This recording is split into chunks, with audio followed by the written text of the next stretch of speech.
Lundi 3 août, au gymnase des Deux Canons à Saint-Denis, et à l'occasion des finales par équipe féminine de tennis de table, le choc tant redouté par les pongistes réunionnaises contre les mauriciennes a bien eu lieu, mais à l'avantage des joueuses de l'Ilse. Une victoire à l'arraché devant un public survolté. On savait déjà dès au départ que la médaille d'or n'allait pas venir, mais nous, c'est nous qui devons aller chercher la médaille d'or parce que toutes les équipes étaient presque du même niveau. Et aujourd'hui, c'est très fiers de mes filles parce qu'ils ont bossé très dur à l'entraînement et aujourd'hui, ça a payé. Et je disais cette victoire à toute l'île Maurice et spécialement à la famille des étapes mauriciennes. Chloé Santano, quant à elle, n'a que des regrets, mais elle accepte la défaite avec réalisme. Elle a peut-être eu du mal à gérer son stress, peut-être déstabilisée par un arbitrage qui ne lui a pas été favorable à un moment donné du match. Je sais que je pouvais faire la différence sur le match, mon dernier match.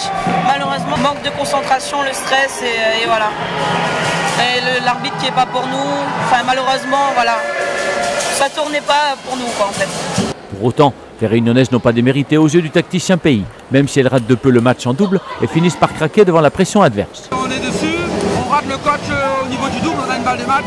Si on reprend les simples en menant 2-1, ça aurait été beaucoup plus facile. Maintenant, on va les faire un petit peu craquer.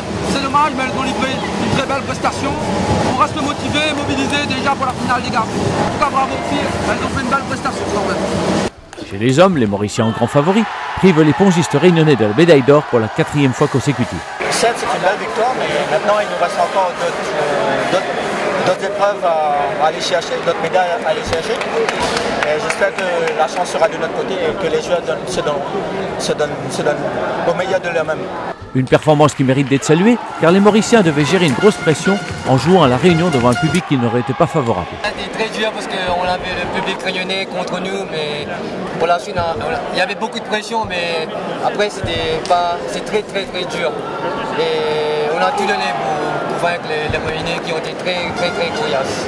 Le tacticien réunionnais est bien sûr déçu et reconnaît les erreurs tactiques de ses joueurs, mais il reste confiant pour la suite de la compétition. Aujourd'hui, on rêve du doublé, on fait l'inverse de ce qui est prévu. Maintenant, il faut se remobiliser, comme j'ai dit tout à l'heure. Il y a encore des jours à venir, il y a encore des finales à jouer, il faut jouer les finales après.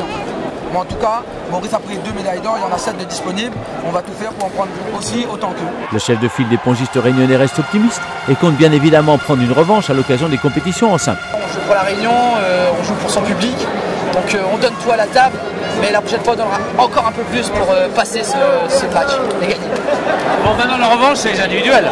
Voilà exactement, la revanche individuelle, je l'attends avec impatience et je pense qu'on sera un peu plus près pour gagner.